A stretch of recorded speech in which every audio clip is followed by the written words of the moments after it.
Hello everyone. आज की video में हम डिस्कस करेंगे कुछ ऐसे बेसिक पॉइंट्स के बारे में जो कि हर किसी को पता होना चाहिए। यहाँ पे जो ये पॉइंट लिखे हुए हैं वन बाय वन करके इनके बारे में हम डिटेल में डिस्कस करने वाले हैं। तो चलिए वीडियो को स्टार्ट करते हैं और वन बाय वन करके देख लेते हैं ये क्या क्या पॉइंट्स हैं। सबसे पहले देखते हैं ब्लड के बारे में। हमारी बॉडी के अंदर एक नॉर्मल हेल्दी इंसान के अंदर कितना ब्लड होना चाहिए। ये जो ब्लड की क्वांटिटी है ये मेल टू फीमेल वेरी करती है। मेल्स के अंदर थोड़ा सा ज़्यादा ब्लड होता है एज़ कम्पेयर टू फीमेल्स। तो मेल की अगर मैं बात करता हूँ इसके अंदर नॉर्मल जो ब्लड की जो रेंज है वो होती है 5 से 6 लीटर। तो ये नॉर्मल रेंज होती है। फीमेल के अंदर 4.5 से 5.5 लीटर ये नॉर्मल रेंज होती है। देखिए ब्लड के अंदर हमारा जो ब्लड होता है उसके अंदर 3 तरीके की सेल्स पाई जाती हैं। पहली जो सेल होती है वो होती है आरबीसी, दूसरी जो सेल होती है वो होती है डब्ल्यूबीसी और तीसरे टाइप की जो सेल होती है वो होती है प्लेटलेट। ठीक है, तो 3 तरीके की ये सेल्स हैं जो हमारे ब्लड के अंदर मिलती हैं। आरबीसी का मतलब होता है रेड ब्लड सेल्स और डब्ल्यूबीसी का मतलब होता है वाइट ब्लड सेल्स और तीसरी तरीके की जो सेल है वो है प्लेटलेट। तो हमको ये भी पता होना चाहिए कि हमारे ब्लड के अंदर आरबीसी की कितनी संख्या है, डब्ल्यूबीसी की कितनी संख्या है और प्लेटलेट की कितनी संख्या है। तो इनके बारे में भी थोड़ा सा डिस्कस करते हैं। तो सबसे पहले बात करते हैं आरबीसी के बारे में। देखिए नॉर्मल जो रेंज कितनी होनी चाहिए, कितनी आरबीसी की जो संख्या है वो एक नॉर्मल हेल्दी इंसान के अंदर होनी चाहिए। अगर मैं मेल की बात करूं तो 5.5 मिलियन आरबीसी, इतनी आरबीसी बॉडी में होनी चाहिए एक नॉर्मल हेल्दी इंसान के अंदर। अगर फीमेल के अंदर बात करूं तो जो नॉर्मल आरबीसी काउंट है फीमेल के अंदर वो है 4.5 से 5 मिलियन। ठीक है, डब्ल्यूबीसी की कितनी संख्या होनी चाहिए, वो होनी चाहिए 6,000 से 8,000। तो नॉर्मल डब्ल्यूबीसी काउंट होता है 6,000 टू 8,000। ठीक है, प्लेटलेट 1.5 लाख से 4 लाख ये नॉर्मल रेंज होती है। हमारे ब्लड के अंदर जो प्लेटलेट होती हैं वो 1.5 से 4 लाख के बीच में पाई जाती हैं। अब थोड़ा सा ये बात करते हैं कि आरबीसी जो है उनकी संख्या कब घटती है, यानी कि कौन सी ऐसी बीमारी होती है जब आरबीसी की संख्या घटती है और डब्ल्यूबीसी की कब घटती है और प्लेटलेट की कब घटती है। सबसे पहले तो मैं प्लेटलेट का एग्जांपल लेता हूँ। प्लेटलेट डेंगू के अंदर घटती है। अगर किसी व्यक्ति को डेंगू हो गया है तो वहाँ पे उसके अंदर जो प्लेटलेट की संख्या है वो घट जाएंगी। ठीक है, ये जो बात है ये आप सबको ऑलमोस्ट सबको पता होगी। ठीक है, और जो नॉर्मल रेंज है वो है 1.5 लाख से 4 लाख। जैसे ही किसी व्यक्ति को डेंगू हुआ तो 1.5 लाख से नीचे उसकी जो प्लेटलेट की संख्या है वो आ जाती है। ओके, डब्ल्यूबीसी की बात करूँ तो डब्ल्यूबीसी जो काउंट है वो डिक्रीज होता है अगर किसी व्यक्ति को एड्स है तो वहाँ पे डब्ल्यूबीसी की संख्या घट जाती है। अगर किसी व्यक्ति को मलेरिया हुआ है तो वहाँ पे आरबीसी की संख्या उस व्यक्ति के अंदर घट जाती है। तो तीनों ही सिचुएशन में मैंने आपको बताया है कब आरबीसी घटती हैं, कब डब्ल्यूबीसी घटती हैं और कब प्लेटलेट घटती हैं। तो ये भी आपको याद होना ज़रूरी है नॉर्मल रेंज के साथ साथ। तो रेंज तो आपको पता होनी चाहिए कितनी कितनी संख्या सेल की होती है और ये भी पता होना चाहिए किस बीमारी में कौन सी घटती है। ठीक है, तो आगे बात करते हैं हीमोग्लोबिन की। तो हीमोग्लोबिन कितना होना चाहिए, मेल और फीमेल में ये वेरी करता है। मेल में 13.5 से 17.5 ग्राम इतने ग्राम होना चाहिए और फीमेल के अंदर 12.5 से 15.5 ग्राम होना चाहिए। तो ये नॉर्मल रेंज होती है हमारे हीमोग्लोबिन की। हमारी बॉडी के अंदर जो हीमोग्लोबिन होता है, ब्लड के अंदर जो हीमोग्लोबिन होता है, उसी की वजह से हमारा जो ब्लड है वो क्या होता है, लाल दिखाई देता है। ठीक है, अगर मैं आपको एक इंटरेस्टिंग पॉइंट मैं आपको बताऊं तो देखिए, चलिए मैं आपको बता ही देता हूं। हमारी बॉडी में 3 तरीके की सेल थी, आरबीसी, डब्ल्यूबीसी और प्लेटलेट। प्लेटलेट का काम होता था ब्लड क्लोटिंग का, यानी कि अगर कहीं पे चोट लग जाती है, जैसे कि आपने अपनी फिंगर पे क्या किया, सुई के साथ प्रिक किया तो वहाँ पे आपका खून आएगा, थोड़ा सा खून आएगा तो कुछ सेकंड के बाद वो खून क्या है, आना बंद हो जाएगा, यानी कि वहाँ पे थक्का बन गया है। ठीक है, तो ये बॉडी का मैकेनिज्म है, जहाँ से भी खून निकलता है वहाँ पे ऑटोमेटिक क्लोटिंग हो जाती है, ब्लड थक्का बना देता है तो प्लेटलेट बनाता वो। ठीक है, तो प्लेटलेट जो ब्लड के अंदर होती है वो क्लोटिंग का काम करती है, तो ब्लड क्लोटिंग का काम प्लेटलेट का होता है। और बॉडी के अंदर जो डब्ल्यूबीसी प्रेजेंट होती है उनका काम होता है हमारी बॉडी को इम्यूनिटी प्रोवाइड कराना। ठीक है, अब जो आरबीसी बच गई है, ठीक है, आरबीसी आरबीसी का काम होता है, आरबीसी मतलब रेड ब्लड सेल्स, इनका काम होता है ऑक्सीजन को कैरी करना, यानी कि ये ऑक्सीजन को लेके जाएंगी और जहाँ पे ऑक्सीजन की ज़रूरत है बॉडी के अंदर वहाँ पे सेल्स तक पहुँचा देंगी। ठीक है, तो आरबीसी एक ऑक्सीजन कैरियर का काम करती है। अब मैं आपको एक इंटरेस्टिंग पॉइंट क्या बता रहा था कि हीमोग्लोबिन और आरबीसी के बारे में बता रहा था। एक्चुअल में जो हीमोग्लोबिन है वो कहाँ प्रेजेंट होता है वो मैं आपको बताता हूँ। देखिए ये एक आरबीसी होती है, ये मैंने एक आरबीसी बनाई है। इस आरबीसी के अंदर बहुत सारे हीमोग्लोबिन के मॉलिक्यूल होते हैं, ठीक है, बहुत सारे हीमोग्लोबिन के मॉलिक्यूल यहाँ पे भरे हुए होते हैं। और अगर मैं स्पेसिफिक बात करूँ कितने मॉलिक्यूल भरे हुए हैं, तो एक आरबीसी में 280 मिलियन, समझ रहे हो, मिलियन कहा मैंने, 1 मिलियन यानी कि 10 लाख, तो 280 को 10 लाख से मल्टीप्लाई करो, इतने मॉलिक्यूल इस एक आरबीसी में भरे हुए होते हैं, ठीक है। तो जो ये आरबीसी है इसका काम ऑक्सीजन कैरी करना होता है, ओके।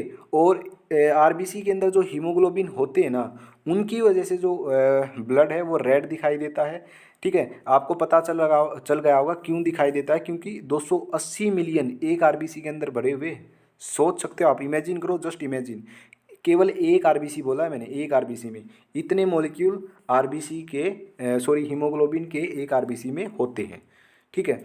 अब हीमोग्लोबिन का क्या काम होता है, देखिए आरबीसी का जो काम है वही हीमोग्लोबिन का, एक्चुअल में आरबीसी है ही क्या, आरबीसी एक हीमोग्लोबिन से भरा हुआ थैला होता है, ठीक है। जो एक हीमोग्लोबिन का मॉलिक्यूल होता है ना, वो 4 ऑक्सीजन मॉलिक्यूल्स को कैरी कर सकता है, यानी कि एक आरबीसी के अंदर 280 मोल सकते होंगे, ठीक है, जस्ट इमेजिन। तो ये इंटरेस्टिंग जो पॉइंट है ये मैंने आपको बताना था।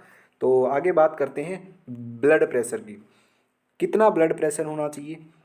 देखिए नॉर्मल जो ब्लड प्रेशर है वो होता है 120/80 mmHg, ठीक है।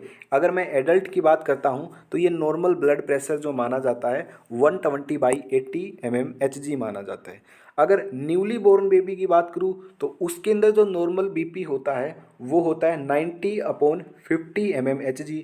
अगर मैं ओल्ड एज की बात करूँ, यानी कि बहुत ही ज़्यादा उम्र हो गई है, 55 से 60 साल से ऊपर हो गई है ओल्ड एज की, तो वहाँ पे अगर ब्लड प्रेशर मेजर करने के बाद ये रेंज मिलती है 150 से 90 मिलती है, ठीक है, 150/90 मिलती है, तो ये नॉर्मल रेंज के अंदर इंक्लूड कर लिया जाता है। क्योंकि होता क्या है, जैसे जैसे ओल्ड एज होती है वैसे वैसे जो हमारी जो ब्लड वेसल्स हैं वो क्या होने लगती हैं, सख्त होने लगती है, जिसकी वजह से ब्लड प्रेशर ऑटोमेटिक बढ़ जाता है।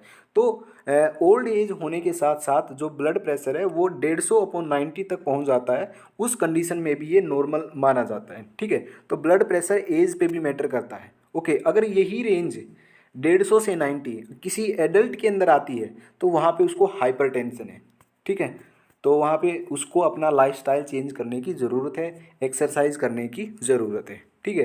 तो अगर ब्लड प्रेशर नॉर्मल, तो मैंने आपको बताया ये तीनों ही कंडीशन है नॉर्मल वाली, ठीक है। तो तीनों कंडीशन में अलग अलग लिखा है। अगर न्यूली बोर्न बेबी है तो ये नॉर्मल होगा, अगर एडल्ट है तो ये नॉर्मल होगा, ओल्ड एज है तो ये नॉर्मल होगा। तो हम कंसीडर करते हैं एडल्ट एज का, तो सारी जो वैल्यू नीचे दोनों वैल्यू हैं वो एडल्ट एज की हैं। अगर एडल्ट के अंदर 120/80 है या इससे कम है, 120/80 से कम है तो ये नॉर्मल होगा। अगर 120/80 से ज़्यादा है तो वो होगा हाइपरटेंशन, ठीक है। जैसे कि 140/90 है वो हाई माना जाएगा, यानी कि उसको हाइपरटेंशन है, उसको एक्सरसाइज करने की ज़रूरत है, उसको अपना लाइफस्टाइल, अपना अपना खाना पीना सब चेंज करने की ज़रूरत है, तभी उसका जो बीपी है, ब्लड प्रेशर है, वो कंट्रोल में आएगा। अगर 150 से 95 mmHg इतना ब्लड प्रेशर मेजर हो रहा है तो इसका मतलब वेरी हाई है, तो डॉक्टर से मिलने की ज़रूरत है, वहाँ पे मेडिसिन लेने की ज़रूरत है, ठीक है। तो ये वेरी हाई ब्लड प्रेशर के अंदर इंक्लूड किया जाएगा। अब यहाँ पे एक दो चीज़ें और मैं आपको बताना चाहूँगा। पहली चीज़ तो ये कि 120/80 mmHg ऐसे ब्लड प्रेशर लिखा जाता है। अब ये जो 120 है ये क्या है, 80 क्या है, ये क्या है। देखिए 120 जो ऊपर वाला होता है वो होता है सिस्टोलिक ब्लड प्रेशर, नीचे वाला होता है डायस्टोलिक ब्लड प्रेशर। तो 120 is the systolic blood pressure and 80 is the diastolic blood pressure.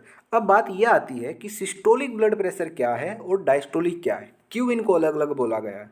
देखिए जब हमारा जो हार्ट है जब वो कॉन्ट्रैक्ट करता है ना, तो ड्यूरिंग कॉन्ट्रैक्शन कितना ब्लड प्रेशर है, वो होता है सिस्टोलिक। और ड्यूरिंग रिलैक्सेशन जब अब हमारा ब्लड रिलैक्स कर रहा होता है उस दौरान कितना ब्लड प्रेशर है, वो होता है डायस्टोलिक। आई होप आप इन दोनों में जो कन्फ्यूज़न था आपको, कभी आपको समझ आया नहीं, वो आज क्लियर हो गया होगा। 120 is the systolic blood pressure, systolic मतलब ड्यूरिंग कॉन्ट्रैक्शन कितना है, और 80 is the diastolic blood pressure, यानी कि ड्यूरिंग रिलैक्सेशन कितना ब्लड प्रेशर है वो होता है। ठीक है, और जो ये ब्लड प्रेशर है ये मेजर किया जाता है एक इंस्ट्रूमेंट के द्वारा। ये आपको इंस्ट्रूमेंट यहाँ पे दिख रहा है, ये आपको पता होगा, ये ब्लड प्रेशर इसके द्वारा मेजर किया जाता है। अब तो डिजिटल भी आने लगे हैं, ठीक है, ये मरकरी वाला है, तो इसका जो नाम है वो होता है स्फिग्नोमेनोमीटर। तो जिस इंस्ट्रूमेंट के द्वारा ब्लड प्रेशर मेजर किया जाता है उसका नाम है स्फिग्मोमेनोमीटर। तो ये जो इंस्ट्रूमेंट का नाम है ये भी आपको पता होना चाहिए। देखिए, ये तो था ब्लड प्रेशर के बारे में जो बढ़ा हुआ है। ठीक है, हाई ब्लड, नॉर्मल और हाई ब्लड प्रेशर के बारे में मैंने आपको बताया, लेकिन यहाँ पे लो बीपी के बारे में और मैं आपको बताता हूँ कि लो ब्लड प्रेशर कितना होना चाहिए। यहाँ पे मैंने कहीं लिखा नहीं है, लेकिन फिर भी मैं आपको बता देता हूँ। अगर 90/60, अगर सिस्टोलिक तो 90 से कम है और डायस्टोलिक 60 से कम है, 90/60 अगर इससे कम आ रहा है तो इसका मतलब उस व्यक्ति का जो ब्लड प्रेशर है वो लो हो चुका है, यानी कि लो बीपी कंडीशन है। तो हाई बता दी, नॉर्मल बता दी, लो भी बता दी। तो ये सारी सिचुएशन मैं आपको क्लियर कर दी है ब्लड प्रेशर के बारे में। अब बात करते हैं हार्ट रेट की। हार्ट रेट क्या होता है? देखिए, हार्ट रेट यानी कि दिल की धड़कन। हमारा जो दिल है वो 1 मिनट में कितनी बार धड़कता है, कितनी बार बीट करता है, वो होता है हार्ट रेट। अब पल्स रेट क्या है? हार्ट रेट और पल्स रेट एक ही बात है। जब हमारा दिल एक बार धड़कता है तो एक पल्स जनरेट होती है। तो इसका मतलब जितनी बार धड़केगा उतनी ही पल्स जनरेट होगी, यानी कि जितनी हार्ट बीट उतनी ही पल्स रेट। तो इसलिए हार्ट रेट और पल्स रेट इक्वल होती है। ठीक है, तो कितनी हार्ट रेट होती है? अगर मैं नॉर्मल एवरेज हार्ट रेट की बात करूँ तो वो होती है 72/मिनट, यानी कि 72, 1 मिनट में 72 बार हमारा जो दिल है वो धड़कता है। ये नॉर्मल हार्ट रेट होती है। ठीक है, अगर 90 से 120/मिनट है, इसका मतलब हाई हार्ट रेट है। जो ये हार्ट रेट है ये डिपेंड करती है आप कब मेजर कर रहे हो। आप एक्सरसाइज करने के बाद मेजर कर रहे हो, या कहीं से आप सीढ़ी चढ़ के या उतरने के बाद मेजर कर रहे हो, तो वहाँ पे आपको ये हार्ट जो रेट है ये बढ़ा हुआ भी मिलेगा। ठीक है, एक्चुअल में आपको बताता हूँ, 60 से 100 तक अगर इतनी हार्ट रेट आती है पर मिनट तो ये नॉर्मल मानी जाती है। अगर 60 से 70 आती है तो इसका मतलब हेल्दी हार्ट रेट है। अगर 60 से 70 के बीच में आती है तो इसका मतलब बहुत ही ज़्यादा हेल्दी हार्ट रेट है। ठीक है, कोई दिक्कत नहीं। अगर 60 से 100 तक भी आती है तो भी हार्ट रेट नॉर्मल है, कोई दिक्कत वाली बात नहीं है। अगर 100 से फिर ज़्यादा हो जाती है तो भी नॉर्मल है। एथलीट के अंदर तो ये 120 तक भी चली जाती है, ये भी कोई दिक्कत नहीं है। तो डिपेंड करता है अलग अलग सिचुएशन में कितना है, लेकिन जो एवरेज मानी जाती है वो 72/मिनट मानी जाती है, और 60 से 100 तक नॉर्मल मानी जाती है। ठीक है, तो ये हमारी हार्ट रेट की कंडीशन हो गई। अब एक और बात देख लेते हैं।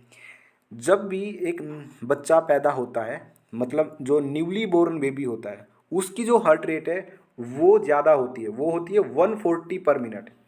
सोच सकते हो, हमारी जो हम जो एडल्ट हैं, हमारी तो कितनी है एवरेज, 72 या 60 से 100 कह सकता हूँ, लेकिन जो न्यूली बोर्न बेबी है उसकी हार्ट रेट ज़्यादा होती है, उसकी होती है 140/मिनट। इसलिए जो ब्लड प्रेशर और हार्ट रेट है ये दोनों एज पे भी डिपेंड करती है। तो बहुत सारे फैक्टर्स होते हैं जिन पे ये डिपेंड करती है। ओके, तो न्यूली बोर्न बेबी में 140 होती है। जैसे जैसे टाइम, जैसे जैसे वो 1 महीने का, 2 महीने का होता है, तो ड्यूरिंग 1 ईयर उसकी फिर 120 हो जाती है। ठीक है, तो पहला जो साल होता है ना, 1 साल का जो बच्चा होता है, 1 साल तक अ, जब वो न्यूली बोर्न होता है, पैदा हुआ होता है, तब तो उसकी 140 होती है। तो टाइम के साथ साथ 1-2 महीने के बाद उसकी 120 हो जाती है। तो ये जो 120 है ये 1 साल तक रहती है। ठीक है, तो ये कुछ स्पेशल पॉइंट थे जो मैंने आपको यहाँ पे बता दिए। अब बात करते हैं बॉडी मास इंडेक्स की, बीएमआई। बीएमआई क्या है? बीएमआई बहुत ही ज़्यादा इंपॉर्टेंट चीज़ है जो आपको समझनी चाहिए। बीएमआई का मतलब होता है body mass index. BMI calculate करने के बाद पता लगाया जा सकता है कि कोई भी व्यक्ति कितना हेल्दी है, ठीक है, या कितना फिट है या अनफिट है। अब ये बीएमआई कैसे कैलकुलेट करते हैं? देखिए, बीएमआई को कैलकुलेट करने के लिए आपकी कितनी हाइट है वो पता होनी चाहिए, आपका कितना वेट है वो पता होना चाहिए। एक फार्मूला होता है, उसकी वजह से बीएमआई कैलकुलेट कर लिया जाता है। देखिए, अगर बीएमआई की वैल्यू, जो जितना डाटा यहाँ पे लिखा हुआ है ये वर्ल्ड हेल्थ ऑर्गेनाइजेशन यानी कि डब्ल्यूएचओ ने दिया हुआ है, ये डाटा बीएमआई का है। अगर आपकी बीएमआई कैलकुलेट करने के बाद आपकी जो बीएमआई की वैल्यू है वो 18.5 से कम आती है, इसका मतलब आप अंडरवेट हो, आप में जो वेट है वो कम है, यानी कि आपको प्रॉपर डाइट लेने की ज़रूरत है।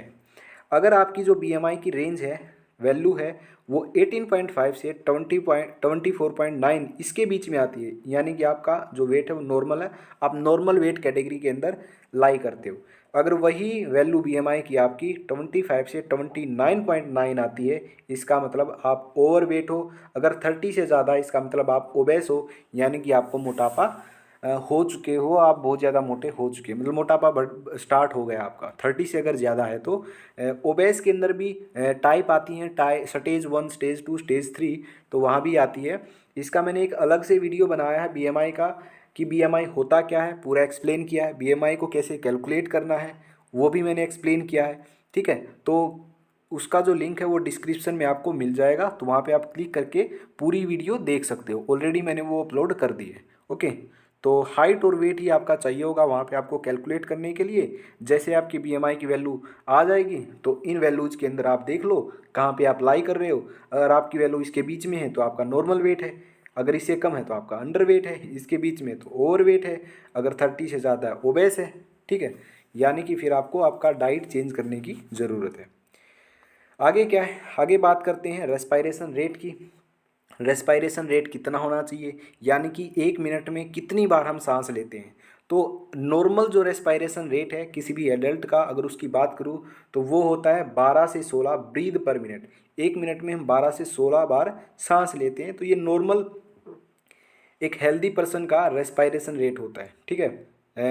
12 to 16 ब्रीथ पर मिनट। अगर मैं छोटे बच्चों की बात करूं जो कि 1 से 3 महीने तक के हैं, ठीक है, उनका जो इन्फेंट के अंदर उनका जो हार्ट रेट रेस्पायरेशन रेट है वो ज़्यादा होता है, वो होता है 44 पर मिनट, यानी कि 1 मिनट में वो 44 बार सांस लेते हैं। तो इन्फेंट के अंदर ये जो वैल्यू है ये वेरी करती है एज कम्पेयर टू एडल्ट। तो जो ऊपर वाला है ये तो है एडल्ट के अंदर नॉर्मल है, और इन्फेंट के अंदर भी मैंने आपको यहाँ पे बता दिया। अगर ऑक्सीजन लेवल की बात करूँ तो कितना होना चाहिए, अभी कोरोना टाइम था, वहाँ पे ऑक्सीजन लेवल चेक किया जा रहा था, ठीक है, कितना ऑक्सीजन होना चाहिए। जिसका बहुत ही ज़्यादा कम ऑक्सीजन था तो उसको वेंटिलेटर की भी ज़रूरत पड़ रही थी। तो ये ऑक्सीजन की कुछ वैल्यू है, कितना ऑक्सीजन होना चाहिए। देखिए, अगर 94 आता है, अगर 94% आपका ऑक्सीजन लेवल आता है तो इसका मतलब नॉर्मल है, ठीक है। नॉर्मल ही है, मतलब बेस्ट भी नहीं है, अच्छा भी नहीं है, नॉर्मल कह सकते हो आप, ओके। अगर 95 और 100 के बीच में तो बेस्ट है, ये बहुत अच्छा है, ऑक्सीजन लेवल आपका ठीक है, आप बिल्कुल हेल्दी हो, ठीक है। अगर 90 और 93 के बीच में यानी कि लो है, ठीक है, थोड़ा सा आपको घर पर केयर की ज़रूरत है, बेड रेस्ट की ज़रूरत है, ठीक है। अगर 80, 89 या 80 से बिल्कुल ही कम है, ओके, 80 या 89 के बीच में या इससे भी कम है, तो इसका मतलब आपका बहुत ही ज़्यादा लो है, तो तुरंत डॉक्टर से मिलने की आपको ज़रूरत है। तो ये इमरजेंसी कंडीशन हो गई। तो ये हमारी जो रेंज है ये थी हमारी ऑक्सीजन लेवल की। नेक्स्ट बात करते हैं ब्लड शुगर, इसकी कितना नॉर्मल रेंज होनी चाहिए। तो नॉर्मल रेंज डिपेंड करती है खाना खाने से पहले आपने ब्लड शुगर टेस्ट कराया है या फिर खाना खाने के बाद, ठीक है, डिपेंड करता है। अगर खाना खाने से पहले करवाया है तो इस रेंज के अंदर अगर आपकी जो शुगर लेवल है वो लाई कर रही है तो इसका मतलब नॉर्मल है। खाना खाने के बाद करवाया है 2 घंटे बाद, अगर इस रेंज में लाई कर रही है तो इसका मतलब भी नॉर्मल है, ठीक है। ये होता है पोस्ट पेरेंडियल, यानी कि खाना खाने के बाद। फास्टिंग मतलब खाना खाने से पहले, ओके। अगर आपकी जो रेंज है वो 100 से 125 है, खाना खाने से पहले की ये सिचुएशन है दोनों ही, तो आप प्री डायबिटिक है, ठीक है, आपको प्री डायबिटिक कंडीशन में है। अगर 125 से ज़्यादा आ रही है तो इसका मतलब आप डायबिटीज़ है, आपको शुगर हो गई है, ठीक है, आपको डॉक्टर को दिखाने की ज़रूरत है। तो ये हमारी कुछ ब्लड शुगर की रेंज थी। आगे बॉडी टेम्परेचर देखते हैं। नॉर्मल बॉडी टेम्परेचर कितना होना चाहिए, आपका जो बॉडी टेम्परेचर है वो होना चाहिए 37 डिग्री सेल्सियस। अगर डिग्री सेल्सियस की बात करूँ तो 37 होना चाहिए, लेकिन थर्मामीटर में हम मापते हैं फ़ारेनहाइट के अंदर, तो इसलिए आपको फ़ारेनहाइट में पता होना ज़रूरी है। अगर आपने